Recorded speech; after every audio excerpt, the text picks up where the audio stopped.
An air gap? I don't know. Do I need one? Stick around. You'll find out.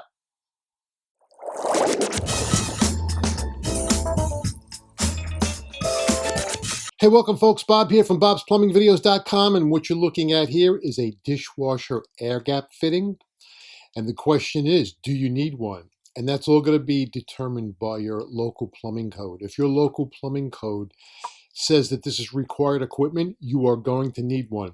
In New York City here, we have the option. We can either use these or use the looped drain hose method, which I will explain further in a little screencast tutorial I prepared for you. So without further blabbering from me, let's move into the screencast, and hopefully you'll have a better understanding of what this device is and whether or not you may want one.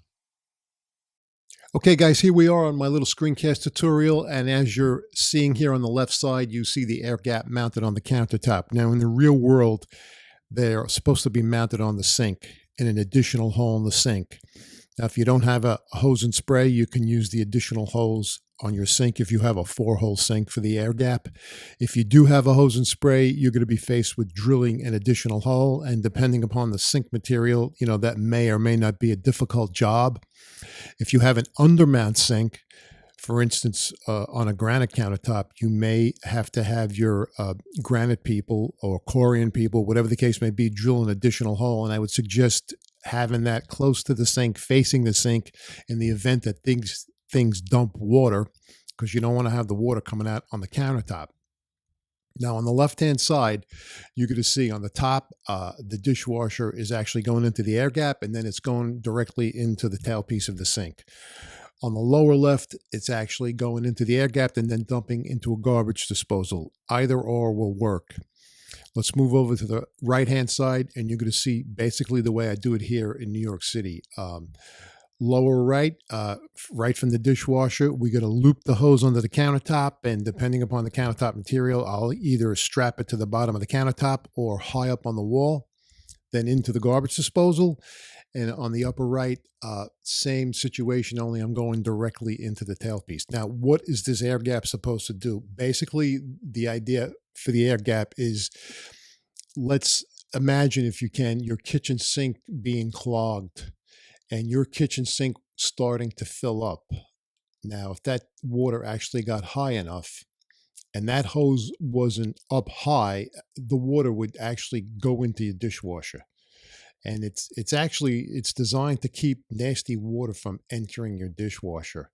And if your sink actually ever filled up to the very, very tippy top, I mean, that's when you would actually see the water dribbling out of the air gap, which would alert you of a problem. The other reason it's going to dribble out of the air gap is if there's a clog in a hose.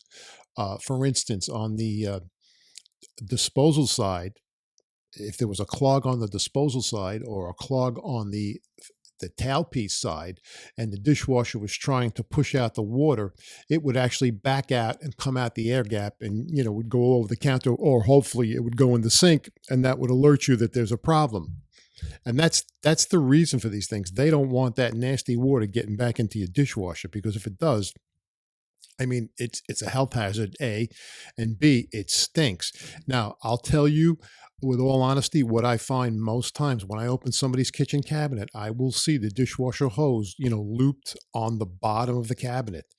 Guys will just pull the hose through the cabinet, leave it on the floor, and then up and into the disposal or up and into the tailpiece. And what people don't realize is when they're washing dishes, or if they fill the sink and they happen to pull the plug on the sink and it empties out, a certain amount of that water goes right back into the drain hose and into your dishwasher.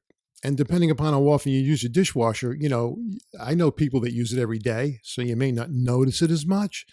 But the question will come to me, gee, you know what? I open up my dishwasher after it drains out, I still see water in the bottom of the dishwasher. Why does that happen? That happens because if you have your hose draped down on the cabinet floor, the water's just going to find its way back. So that's why you want to raise the hose. You never want to leave the hose laying down. Now, based on your plumbing code, they're either going to want you to have this air gap. I know in California this is required. They want it. There is no ifs, ands, or buts. You need the air gap up there. Over here, I have the option of using the looped hose method or the air gap. And in all the time I've been doing this, I've never seen an air gap. So I've always looped it up. So that's the theory behind the air gap. It's supposed to protect any water that's backing up. If you get a clog in your kitchen sink and that water starts backing up, it's going to prevent it from actually going in your dishwasher, and it's going to actually dump out into your sink. And that's the whole theory behind these things. You know, a lot of guys feel, you know, do we really need them? I don't think it's necessary. I mean, I've seen situations where people will, let's say they have the hose draped on the bottom of the kitchen cabinet. They'll actually install a little check valve, a little swing check valve in the tailpiece, or you know, just on the garbage disposal, and thinking that that's going to keep the water from backing up. The problem with those is if you're going to get food particles in there or stuff like that, you know, then that theory goes out the window because they're not going to really completely close. A lot of times you can unscrew the top of the air gap, and I've seen in some YouTube videos where people will put a tube of paper towels over there and blow down in there in an attempt to clear out the hose that's going from the air gap to the garbage disposal, because sometimes you get food particles in there. Sometimes it works, sometimes it doesn't work. Sometimes you're going to have to disconnect and remove the hose from the garbage disposal or the tailpiece, look in there and see what's going on. If you can't blow it out. But in either case, that's the whole theory behind the air gap. So again, a countertop mounted air gap may be required in your area. I would check your local building codes. And by all means, you know, if you don't have any other choice, or you don't know what else to do, or you're thinking, gee, how should I hook up? Please loop the hose up. If you can't connect it to the bottom of the countertop, at least connect it to the wall up as high as you can. Don't ever leave the dishwasher drain hose on the bottom of the cabinet. And I will tell you, most times when people buy dishwashers and they have the appliance seller send an installer over, that's what I find. They'll never loop the hose up because they're just not aware. So there you go, folks. I hope you have a better understanding of why you may need an air gap, and you know, whether or not you're going to need one. Again, check your local plumbing code. If you're not sure, at minimum, just drape that hose up as high as you can, and you should be in good shape. And that's about it, folks, with air gaps. So there you have it, guys, the dishwasher air gap. Now, occasionally, as I explained in the tutorial, these will get clogged, and you can just unscrew the head, as I'm showing you here quickly. And what I've seen in a lot of YouTube videos, I personally haven't done this because I don't see too many of these here in New York City. There are two little tabs here. You're going to see a tab by my finger here, and there's another tab on the other side. I don't know if you can see that. And you'd squeeze on these tabs, remove the insert. And what I've seen people do in the YouTube videos is actually they go out. Now, bear in mind, this is mounted on your countertop.